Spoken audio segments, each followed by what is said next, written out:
And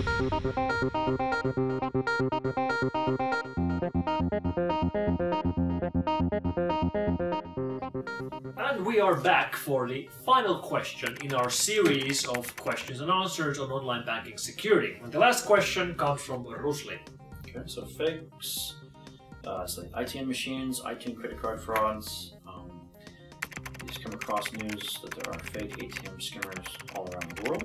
We've mentioned that in answers to some other questions. Indeed, there are quite a lot of skimmers being used in the world. That's probably the most frequent way that the bank cards are stolen. From cash machines. Cash machines, yeah. Automated teller machines. What are the signs to look out for? At this point, we could plug Krebs on security and look for his ATM skimmer series, and he's got loads and loads of photographs. And as a reporter, he trolls different forums where these guys are selling and offering advice to one another on these types of kits. So he's, if you want some information on skimmers, he's the reporter to go to. And lots of pictures of what skimmers look like. So skimmer, that's the nickname for the device that these criminals use to booby trap a cash machine. So they just insert a small device around the card reader and then overlay the pin pad with a fake pin pad, or install a webcam which will shoot the pins as you type them on the real pin. And they could collect all this information about the card stripe, the magnetic stripe, and the video feed to an SD card, and then have a small modem, like a small mobile phone, through which they can actually extract the data. So they become actually fairly complicated machines. In fact, some of these skimmer vendors who make these don't even sell them anymore, they just rent them. So you can actually rent a skimmer, which you can then install on a cash machine to steal people's credit cards. Yeah. And older skimmers years ago would be very bulky and fairly obvious if you know what you're looking for, but it's evolved to the point where now they've got the right color and the molding, so you know. They mostly do them with 3D printers nowadays, so they can make them look very, very nice and very realistic. And they don't protrude or extend very much beyond the actual ATM technology, so that it can be very difficult to detect. But it's also important to realize that when they use skimmers to steal credit card information, they can't actually steal the information on the chip. So when you have a chip and PIN card with these small smart cards, they're just collecting the information from the mag stripe. And that doesn't really help much, because mag stripes still work everywhere and it's going to continue to work forever. But the current technology and these smart cards are actually still unbroken. They can't copy them yet. Okay.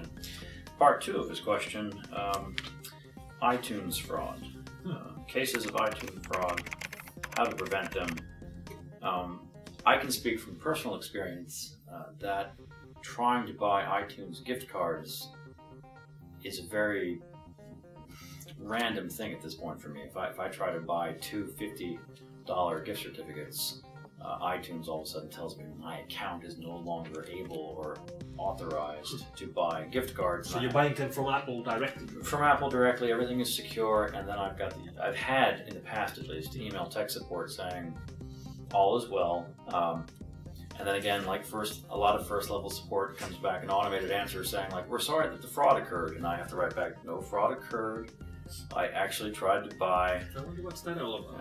I guess there's been enough cases of fraud that their automated mechanisms don't like me physically sitting at a Finnish IP address buying a US gift card with a US bank account, and then something triggers and bam. So I think the headache really is now trying to actually spend legitimate money at iTunes for me. So there is what to do about them, how to prevent them. Well, the background reason why this is a problem at all is that it became very common for credit card thieves to cash the stolen credit cards by using the credit cards to buy gift cards, like Apple gift cards, and then sell the gift cards on eBay. So if you see somebody selling $100 gift cards for $70, you sort of know that there's something weird going on. Like, why would somebody sell a gift card for less than what its actual real-world value is? And many of these are actually a way to launder stolen credit card numbers. And that's why a gift card fraud is so common, and that's why they have to have their thresholds at such a low level that you actually get tricked by it. Yeah. I think a good way to prevent fraud for your personal usage, though, is really to avoid. So I think a lot of these cases do involve iTunes password phishing, so that they can actually log into the iTunes account. that's typically, you log into your iTunes account with an email address. We talked about passwords and the importance of how you link these things together. If your primary email account has been hacked or phished in a way that they can then reset iTunes, you've got that login is an email address. So you've got to protect that in order to avoid the iTunes fraud. It cascades very quickly. Yes, and people don't really think about it. They think about that, this iTunes password, it's just the music. It's my music password. Right. Well, it's not your music password. It's your music password.